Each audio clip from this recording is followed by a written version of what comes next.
Let me say as I start that I'm not a philosopher, not even a student of philosophy.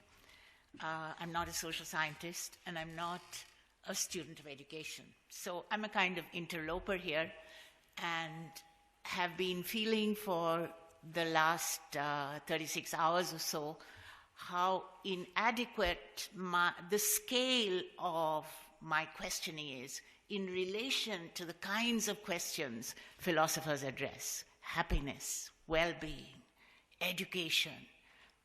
The largeness of those questions just overwhelm me. So I'm coming to you with a very located, limited, focused on one specific city in India kind of presentation, which I hope you will have the patience to listen to. It's called Life and Death in the University: Some Reflections on Student Suicides. Shortly before the beginning of the academic session in July last year, I had the privilege of attending an extraordinary award ceremony.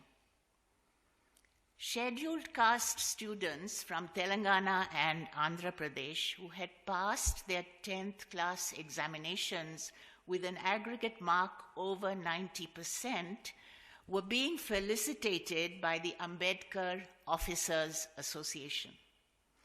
These students would also be given a fellowship of 1,000 rupees a month for the next 2-year stretch of their academic life. The money came from a fund built up through contributions from past and present SC, scheduled caste, officers and employees, and it was this association that had organized the award ceremony. It was a Sunday morning. The event was to have begun at 10, but people were still straggling in at 11, carrying an assortment of bundles and bags, obviously just off a train or more probably a district bus. So I had time to chat with a few of them while we waited. For many, this was a first trip to a city like Hyderabad, which is the main city in this state. But that did not seem to faze them. They were confident, proud of their achievements, happy to try out a conversation in English with me, bubbling with ideas about their futures and what they would do to pull their farmhand families out of poverty and hardship. "I want my mother to stop working," was a sentence I heard over and over again. Around 11:30, there were about 100 of these young men and women in the hall.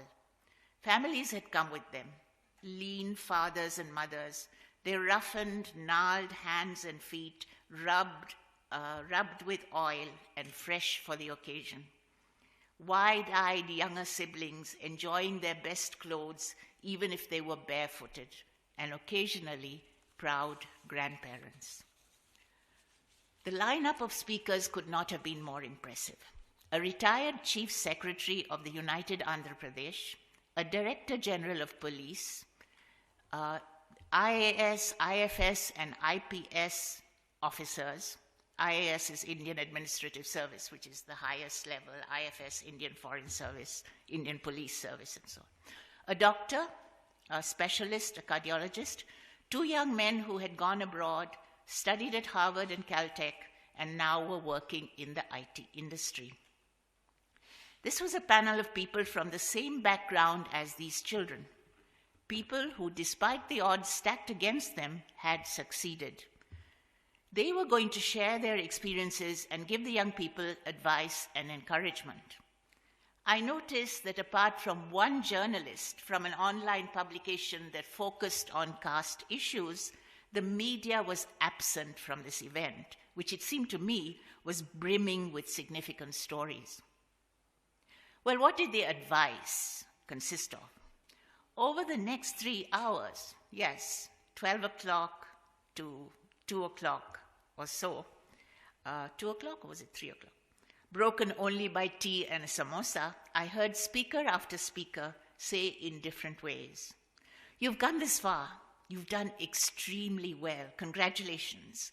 This shows you're intelligent, but also hardworking and resourceful. In other words, you have it in you to succeed.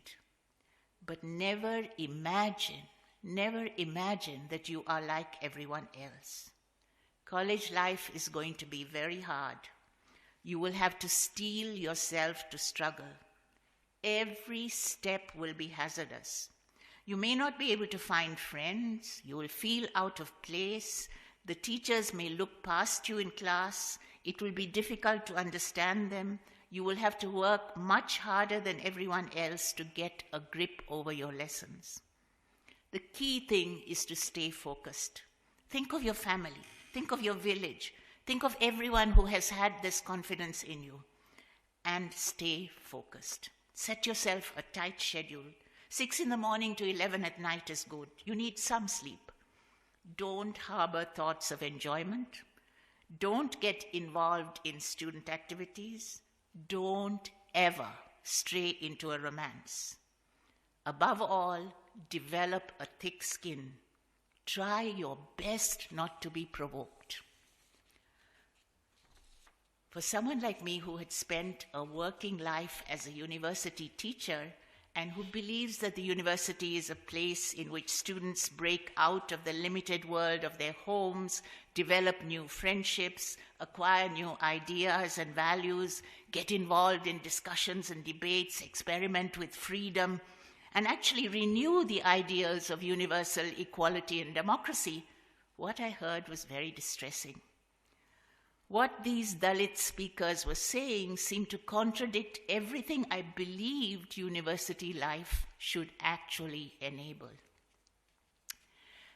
There was another reason why these descriptions of what Dalit students should expect to find in the university was especially disturbing. The years before that, 2012 to 14 actually, had been marked by a spate of student suicides in Hyderabad, in many of the universities. These had happened earlier too, but these drew the attention of the press and actually of the court. Some of these had occurred in the context of the agitation for a separate Telangana state, which many of you would know about. Many of you would recall that students, most visibly from Osmania University, were key participants in that movement. Students in state, we have two university systems, the central university system and a state university system. In the state universities in the Telangana region, such as Osmania, hail mostly from small towns or villages and are likely to be first generation to access university education. An overwhelming proportion of students in Osmania University are non-upper caste, that is, they're OBC, SC, or ST. Getting as far as university is a big thing, and it would have cost them, in monetary as well as human terms, more than what they and their families could really afford. However, and this is what drove their spectacular participation in the movement for a separate state, given the structure of power and influence in the old unified Andhra Pradesh, whatever the qualification they may acquire, jobs in the government or in the private sector were nowhere in sight for them. The suicides that I want to think about here are different. They took place in prestigious, centrally funded universities. And the facts that emerged were disturbing. The students who had taken their lives were nearly all Dalit, that is, from the scheduled castes, or minority students, including sexual minorities. Clearly, jobs were not the issue here. They all knew, or should have known, except perhaps the Muslim students, that with reservations in place and a degree from a central university in hand, they would sooner or later find some reasonable employment. The problem was that in order to get that far, they had first to survive their years in the university and acquire their degrees, and if possible, some skills. In each case of suicide, the immediate story that got told was one of failure or consistently getting bad grades or being confronted, sometimes unexpectedly, by unmanageable cutoffs and deadlines, of scholarships being stopped, of languishing for several semesters without getting a guide, being able to find or be given a guide, or of a PhD viva being postponed for the third, or possibly, no one could really count, the fourth time in 2 years. In addition to that, public humiliation, rejection in romance or in love. But underlying all these reasons, which are reasons that you would all be familiar with, things that happen everywhere, as it were, but underlying all these reasons that appeared in the news reports, there was also another story. And this was the story told by those who were left behind and who for some reason identified with the suicide and found the psychological explanations not convincing. This was a story of being overlooked, resented, or at best ignored or sidelined, but more often humiliated, rejected, misunderstood. It was a story of neglect, of institutional rules being applied in discriminatory ways, of mandatory institutional safeguards created to protect the disadvantaged being overlooked or deliberately undercut. A similar story has been told in some detail by Anup Kumar and Professor Thorat and others regarding our biggest medical training institution, the All India Institute of Medical Sciences in Delhi. A more detailed account and an analysis of specific cases, which I will not be doing here, can be found in a petition filed by 39 senior university teachers from Hyderabad, impleading themselves into a suo motu investigation ordered by the Chief Justice of the AP High Court in response to these news reports about the suicides. A few years earlier, so there's the suicides, and a few years earlier, the careers of 10 Dalit students in a prestigious central university in Hyderabad had been cut short when they were suddenly rusticated. As with the case of the suicides, that incident was also widely discussed in the press and among concerned educationalists. Most of those rusticated were research students, that is, working on their PhDs, 6 working on experiments that could not have been done outside a well-equipped lab. Over half of them were due to submit their PhD dissertations that year. The reason for the rustication? They had smashed chairs and threatened their hostel warden in an angry altercation. Setting aside for a moment the immediate ruckus, we need to ask, what does it mean to apply the rules in such a way that it cut short the career of students like these? Many of them, as it turned out, the first person in their village to get thus far. Students who, despite their disadvantages and the many difficulties they encountered, had made it into a big university and were doing research there. What was the cost, economic, personal, psychological, of this rustication or suicide? What was the cost to the person, the family, the village, the community, not to mention the university itself, and in fact the nation as a whole? How could these young people, whose often miserably poor parents had staked far more than they could afford on this education, face the trauma of returning to their homes with a future brutally cut off? What life could they envisage there? What is the responsibility of the university to the people of India? Discussions with the students who had been rusticated and those demonstrating after the suicides raised some humbling and instructive issues. Those protesting were all clear what plagued the university was casteism. Caste consciousness and prejudice, they said, actually increased when they progressed from their local balwadis, which are like small play schools, and schools to the central universities in the capital cities. It grew worse. Though most teachers and those who were assigned to them as mentors did provide some patronizing care, they were impatient when students found their advice hard to follow or continued to do badly despite their help.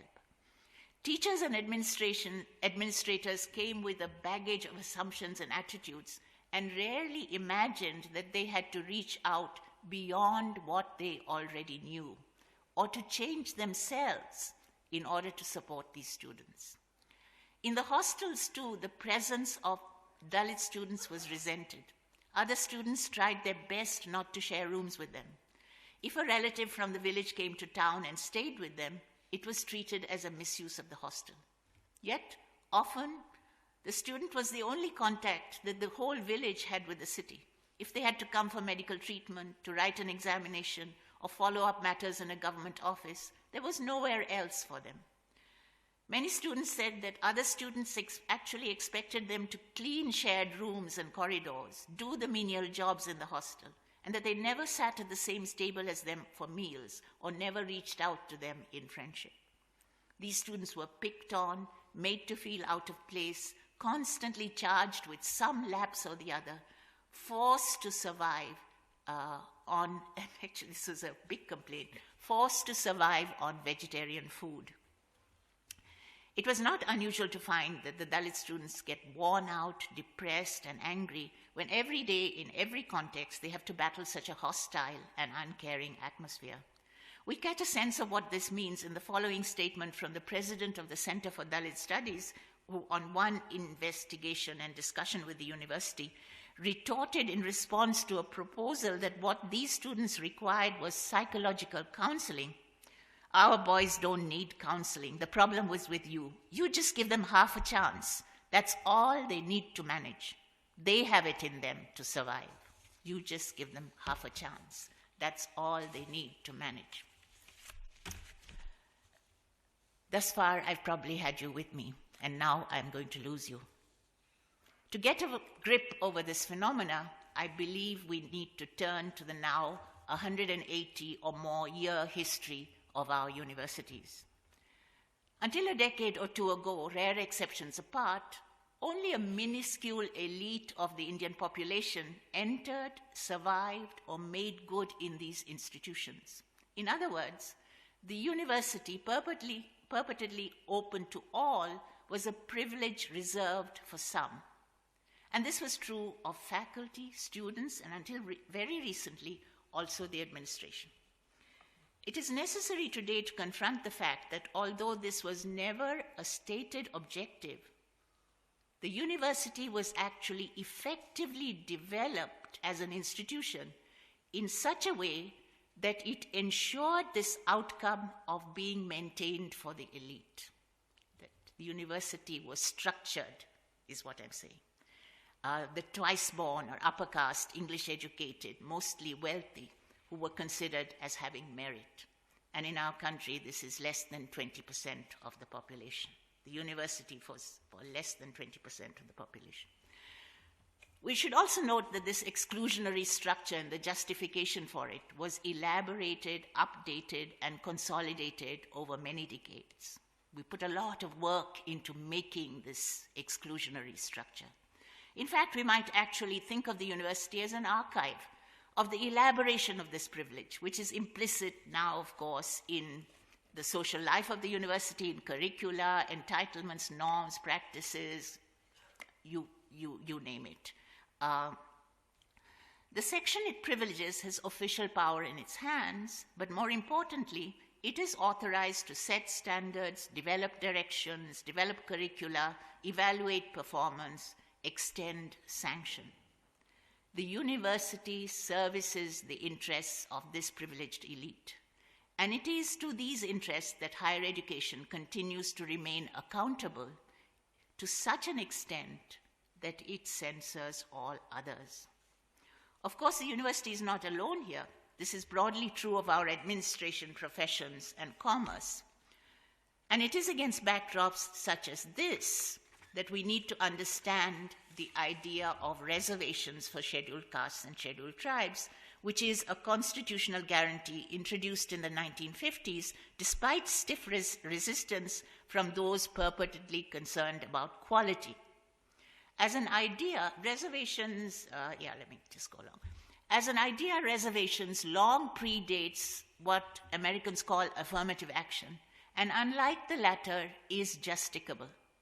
The general understanding of reservations is as an ethical commitment to uplifting traditionally depressed classes and righting historical wrongs, has obscured institutional histories such as that of the university.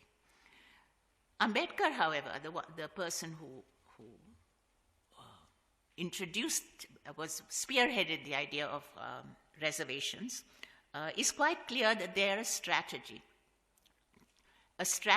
to use a democratic commitment of the new nation to break the stranglehold of this elite and to open up state structures and head them in directions that are more accountable to the Indian people as a whole. But these hopes were dashed very soon. The elite quickly devised ways of rendering reservations ineffective. When I joined the university as a teacher in the 1970s, although the constitutional guarantee had been in place for 2 decades, posts or reserved for scheduled castes or tribes were very rarely filled. And we had no such students. Merit was the catchword. And since suitably meritorious students and teachers from outside the privileged elite could simply not be found, a favored, meritorious, and therefore deserving an upper caste PhD student would be offered a temporary appointment and then gradually through the back door absorbed into the faculty. A very small number of SC and ST candidates did break through. Not surprisingly, they were mostly docile, Gandhian, happy or maybe just resigned to accepting the existing order and perform quite poorly most often in its terms. In other words, they were scheduled castes who had acted as Harijans. Harijans is Gandhi's name for these, for the scheduled caste. And they were not politically oriented, the politically oriented Dalits who have emerged today. Strategies were devised to fill vacant posts with these good and deserving upper caste candidates, and nobody actually uses the term merit. Nobody actually uses the term merit today, but the university still remains mired in its schemes.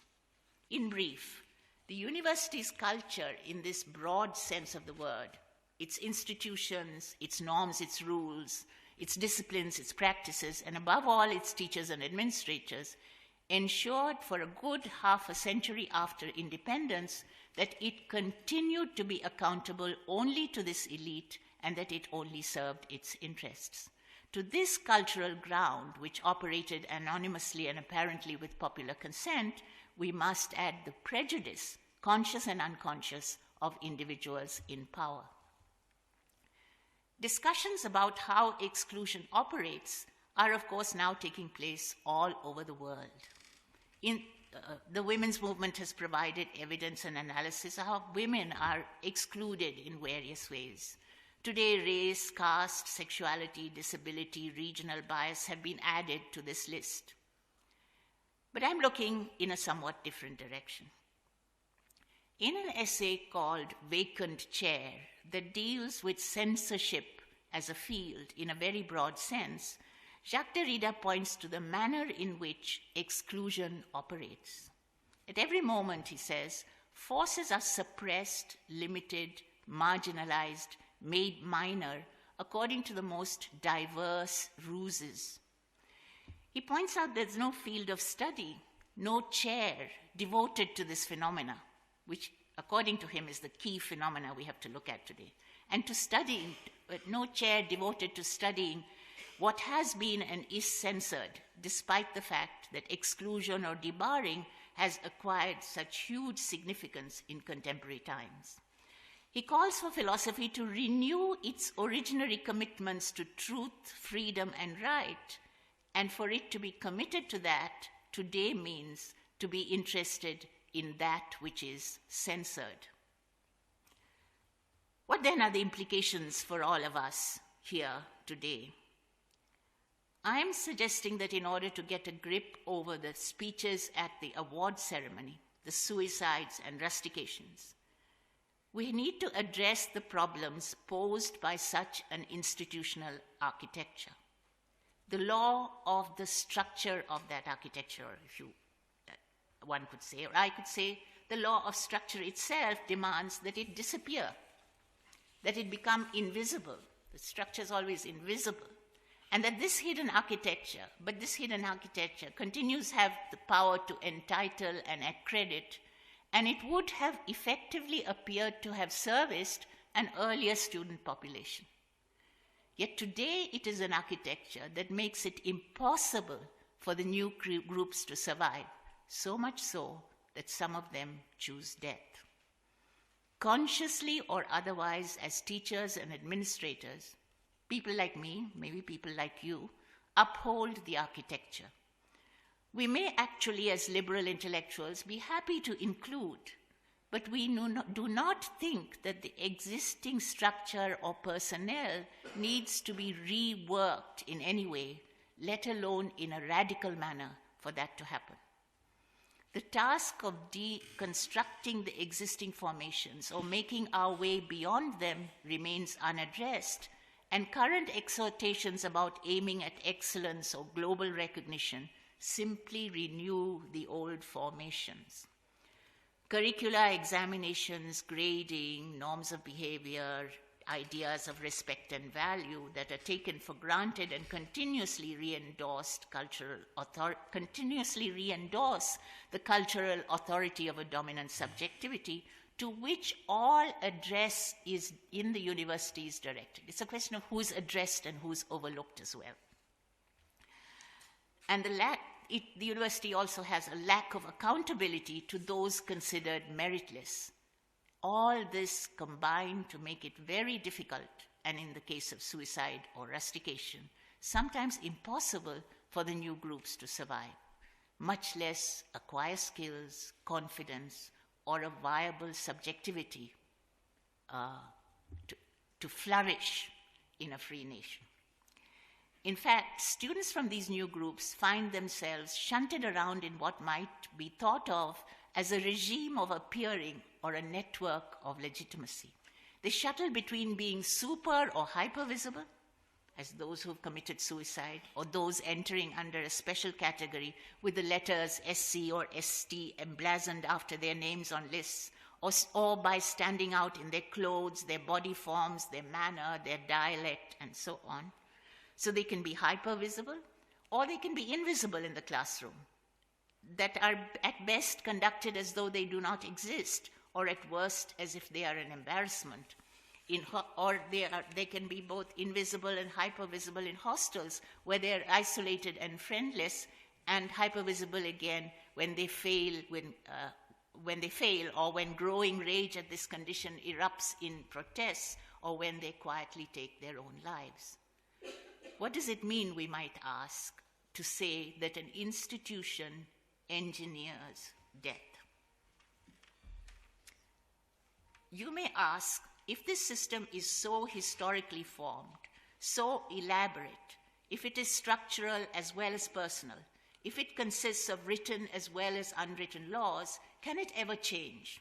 When can we, in fact, what can anyone do?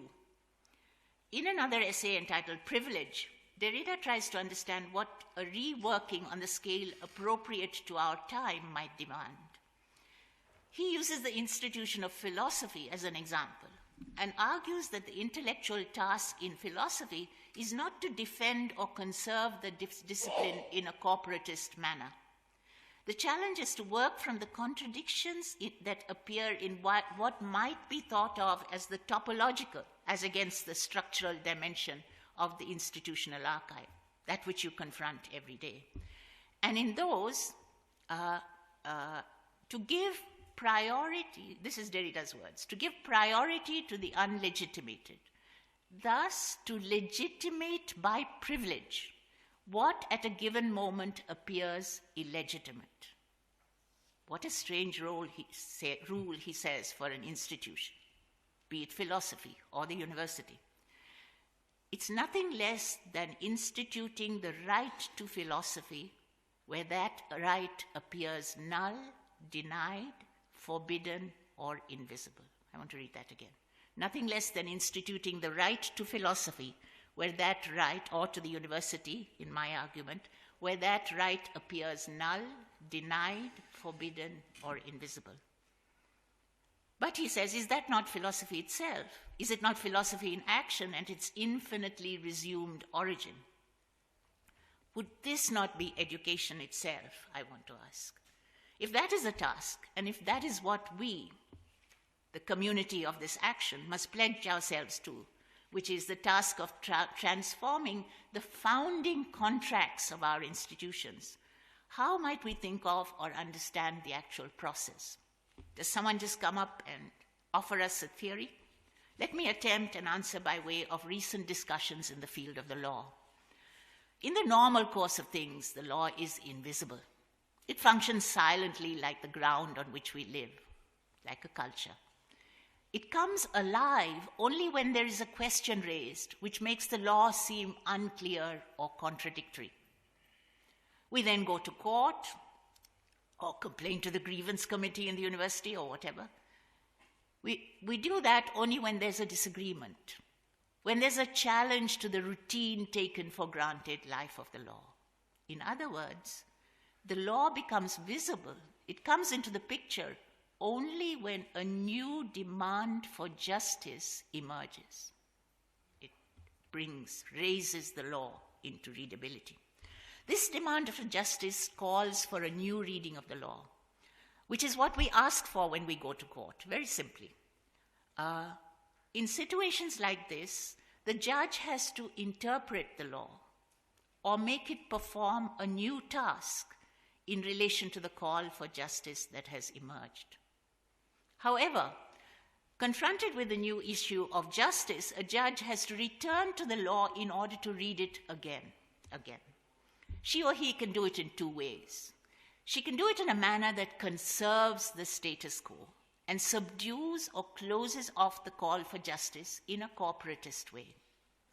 Or she can take the risk of opening the law to the new call for justice. In other words, she can reread and rethink the law in relation to the specific issue that confronts it. This would be a reading that is responsive and responsible, not to the status quo, not to the corporatist mode, but to the new face of justice. We should note that both the readings, the conservative and the responsible, are active readings that update the law in relation to the new issues that are placed before it. I suggest we think of institutions also as functioning like the law. Their laws, their structures are kept alive, updated, consolidated through our routine practices. But these laws come into question when there is a demand for justice, and this is what is happening in our disturbed universities. The shift began in the 1990s, which is now widely recognized as a new and significant moment in our democracy, the beginnings, if you like, of a democracy that is to come. The pressure was to open up, to include the groups, caste groups, minorities, women, and so on, who had been excluded. Universities were one of the first places where this new call for justice was most strongly heard, and there was a political push. After the 1990s, reservations could no longer be evaded. OBCs demanded and got reservations, a new group. Put together, they're a sizable group. In 2014, 50% of the applications for the joint entrance examination of the IITs were from reserved categories. So it's like 50% applications from reserved categories. That's the scale on which we're looking at things. The numbers are so large that the shift has to be qualitative. It is a fact that these groups had to force their way politically into the university. To be effective, the transformation of the university space will inevitably have not only to retain, but to be accountable to this conscious political edge. Humanism is not enough. We can all see that this is a critical moment in the university and for education more broadly. For those of us who work or study in these institutions and believe in the democratic upsurge, the question is, given the formation of these institutions, can the everyday life of the university be reworked? And by everyday life, I mean everything, bit by bit, in such a way that it heads away from the old authorities? Can the practice of the institution at every level be performed in a way that is consciously accountable, that legitimates, gives privilege to the new groups that have entered it? Right? Now that's a big thought exercise. can we consciously endorse in personal and institutional address this new subject or these new subjects, and in doing so consolidate an active, empowered new subjectivities? Can the reworking itself, this process, become the new material of the university? This has been happening, of course, in a small way in some places, but on the whole, the institutional architecture of our universities has been extremely slow in changing, and I can also see that all over the world it's extremely slow in changing, partly because its authorities have been reluctant to change. We know what knowledge is, we know what good education is, we know what truth is, we know what literature is, what the arts are, what philosophy is, but mainly because we have not acknowledged the shift in accountability, one, and two, the scale of the labor that is required for it to happen. We tend to think we can just expand numbers and go on doing what we've already always done. As academics, teachers, and students alike, we need to develop concepts, vocabulary, research priorities, ways of thinking, working, teaching, learning, and being, indeed, of making knowledge to support and refine this shift. 0 hours. 1 minute. 1 minute. To do this effectively, we have, on the one hand, to engage with the actual disagreements that have arisen in our campuses, engage with what is happening and think them through. On the other hand, we need to rework curricula, classroom practices, research programs, and even change the personnel of the university, renew that in a way that is more accountable. What is at issue here is a field of knowledge, the subjects as well as the subjects of knowledge and the procedures of learning and teaching. In many universities, and I've picked out a few for mention, Pune University, especially the work of the Women's Studies Department, have been exemplary here.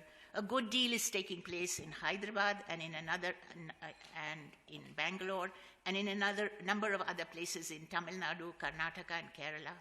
JNU was, in its early years, a frontrunner.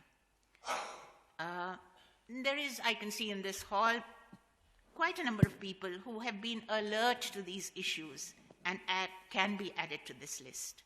Consolidating and discussing these gains, I'm suggesting that has to be the focus of research, will enrich the discussion and understanding of justice. To my mind, documenting, analyzing, commenting, analyzing these initiatives is a key task for research in the social sciences and humanities, including education. Clearly, those best equipped for such a study are the new groups who have come into the university. The possibilities are challenging and inspiring in equal measure. The promise of a good life for all is not in the past. A small final note of caution. I won't give that to you. Let me, in conclusion, draw the different strands of the arguments I've been making. I began by pointing to the hostile atmosphere that Dalit, OBC, and minority students encounter in the university, which is at best patronizing and at worst openly antagonistic. Given the fact that over a 150-year history, the university has effectively maintained itself as an institution for the elite, many structural changes will have to take place if the new groups that are entering today are to be productively incorporated into it.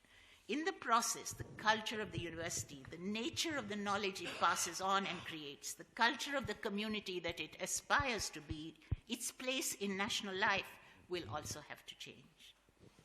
The task of retooling and reorienting the university is ours.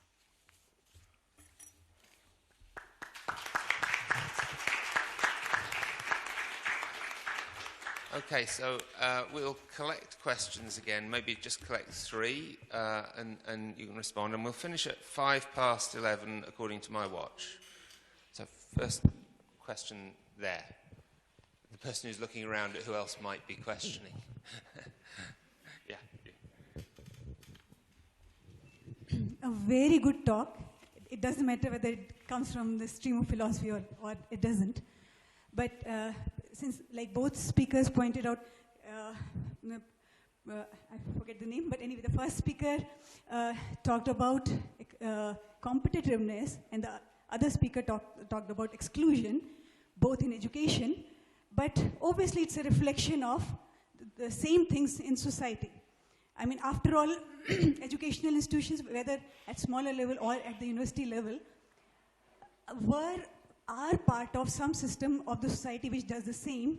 So, and particularly so when education is directly linked to social privilege, social, economic, every kind of privilege, status. So in such a scenario, what gives you a hope that education and also higher education would be subversive? Would educational institutions will themselves work as centers for subversion? Somebody else behind you somewhere. Yeah. Yeah, right toward the back.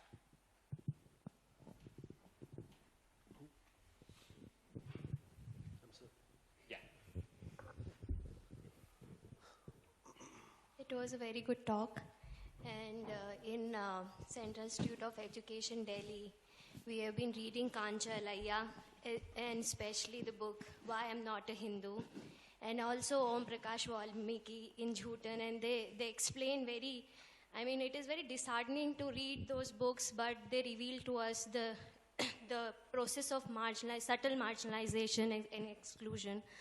But what Professor Alaya says, that it is also the content of the syllabus which in a way marginalizes, or that's why they use the term push-outs instead of dropouts. So do you think that even at the level of university, there are these subtle ways where the content of syllabus and the way and the pedagogy that has been implied by the teacher plays a crucial role? And the second aspect is related to my second question and query, where you say that there are these prejudices when you come to interact with each other, and where they say that, these people from so-called elite groups, they hesitate or probably do not like to interact. And there was this this experiment which was called guinea pig, where they say that, the attitude of the teacher towards the student in a way changes their whole scenario as to the learning atmosphere. But my query is that, the prejudices in students also have the potential to change the attitude of the teacher. And so are there such have you come across such examples where you could see that how when teacher is trying her best to do and, to bring a class which is inclusive, but certain prejudices on the part of students are not enabling her to do so?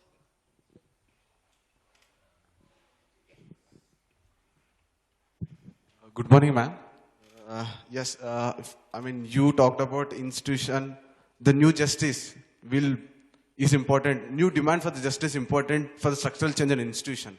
I think the student union should play an important role in probably for demanding of a new justice in an institution, so that the institutional total structural change can happen. But in Andhra Pradesh, in all the state universities, the student unions are abandoned. And I come from a Tuljapur campus, Tata Institute of Social Science, where it talks about the structural changes, but it still abandons the student union in Tuljapur campus. So I don't know where we are heading to in terms of the student union, where the important platform for the marginalized section is. So how do you see these things? Okay, so you can respond now.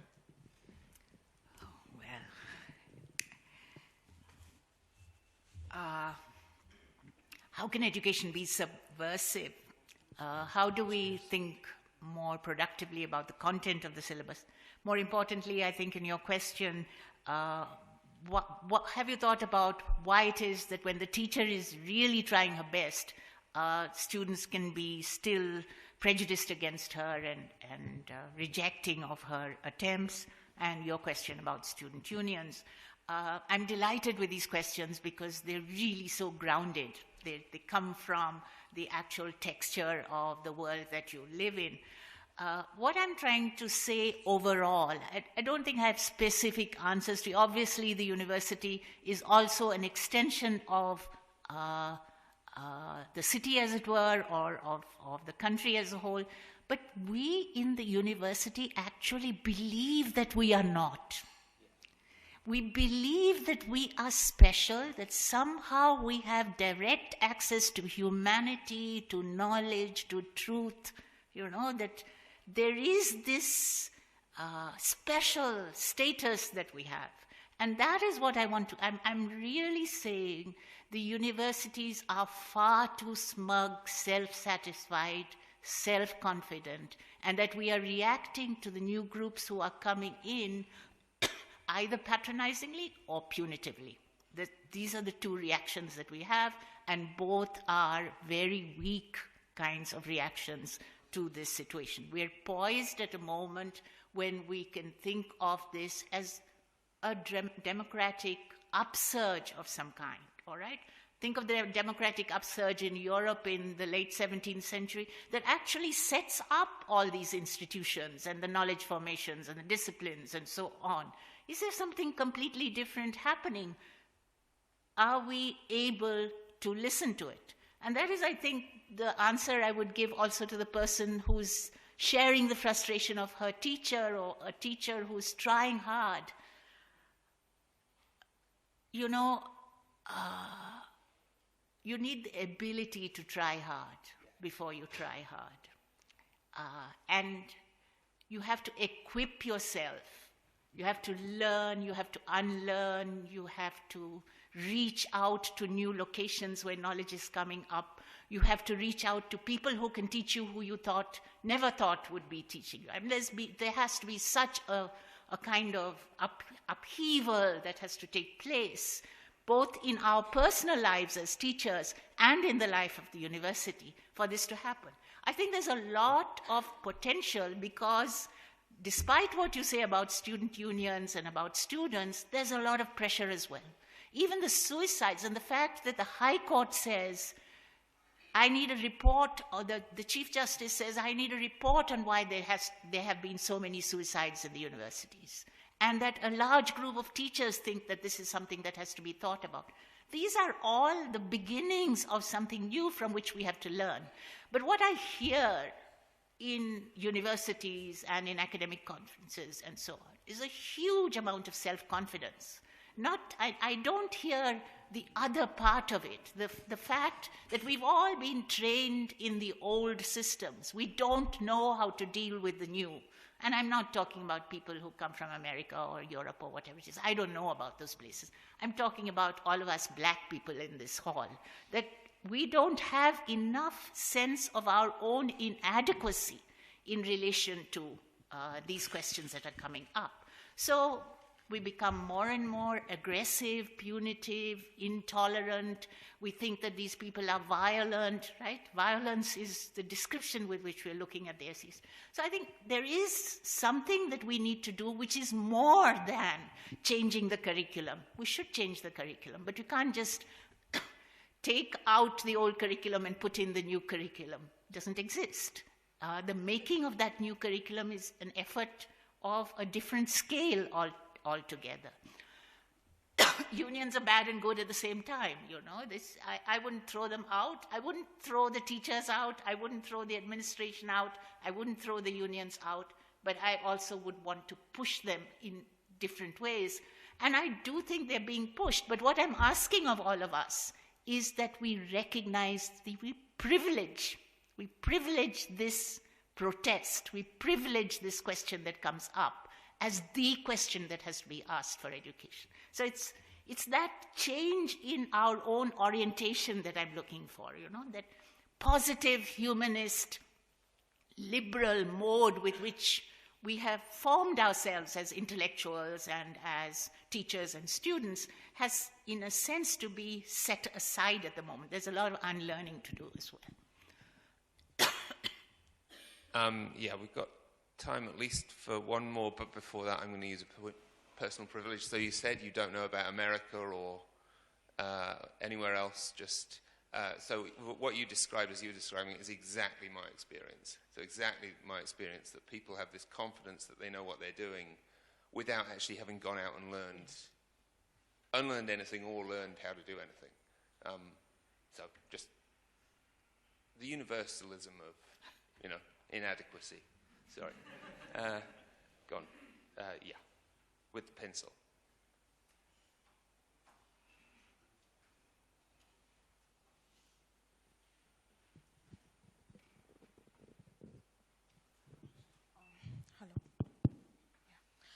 Thank you so much, ma'am, for such an insightful paper you just presented.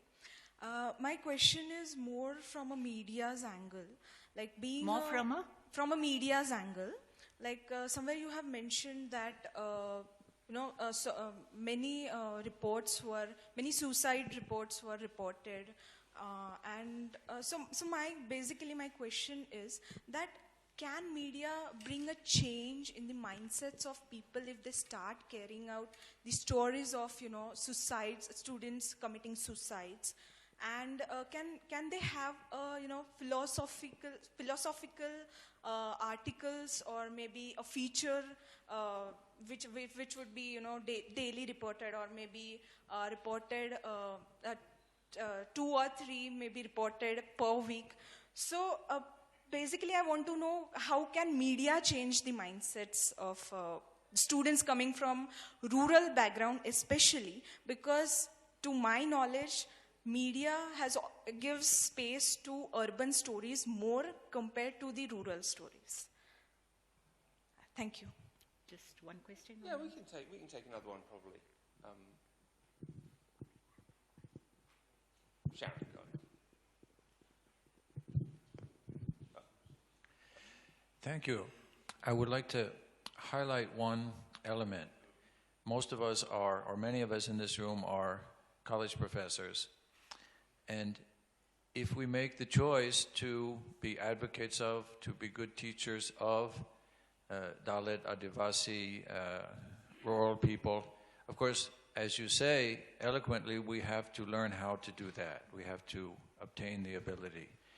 And part of the structure of the university is the hostility that we have to face. We, meaning people who do not have to be identified as members of those groups. In addition, of course, there are some Dalit, rural people, working class people who become college professors, but anyone who joins with them in collegiality and tries in the classroom to address these issues also faces very much difficulty, hostility, promotions and tenure are compromised, we are given too much work, etc., etc. We can be subversive, but it takes some courage to step out of our background. Thank you.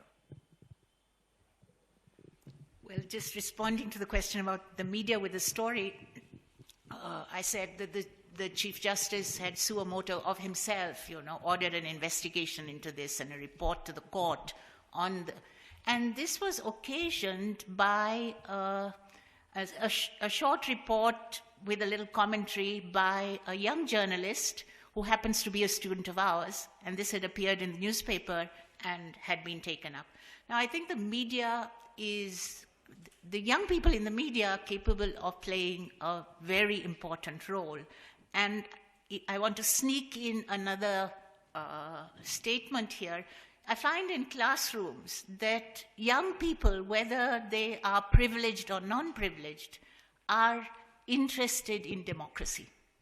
They want to change. They're not, only very few of them. I guess I'm not teaching in an IIT right now. I used to be teaching in an IIT sometime before, and I would have said that about them now. Now I don't know. Maybe IIT students have become much more selfish and self-centered and personally ambitious, and so I don't know. But in my own classrooms, it's not at all the story that the old privileged want to hang on to their privilege. They want things to change. They don't want the old world. They want a new world where there's more equality. And they're excited to change. They want to understand how to do this. And it's not that they have, again, it's not that they have the knowledge with which to advise the new people who are coming into the university. I think that's something that I want to erase.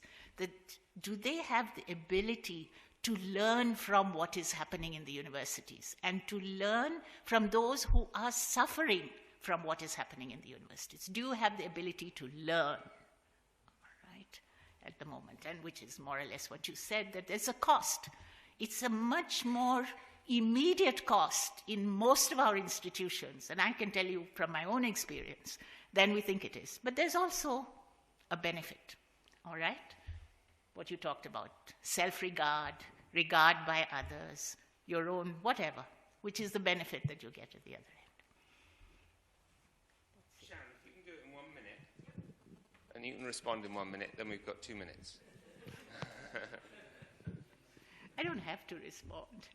I'll be very quick. I think, thank you for your paper. I thought it was excellent, and I wish more philosophers of education could have such an eloquent presentation as you just did, actually. So it's, you don't single yourself out in any way. I think what your paper really raises are the ambivalent positions that we occupy within universities and how difficult some of that work is. If from the European context, we have been basically taken over by sort of market interests, and there's been a real fight for recapturing the idea of the university.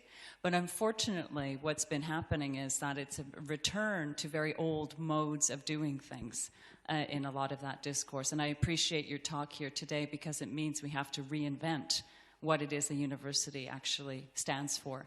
And we have to do that with our communities. And so I just want to highlight that it has what you're saying here has resonance for the work that I'm doing in Europe as well.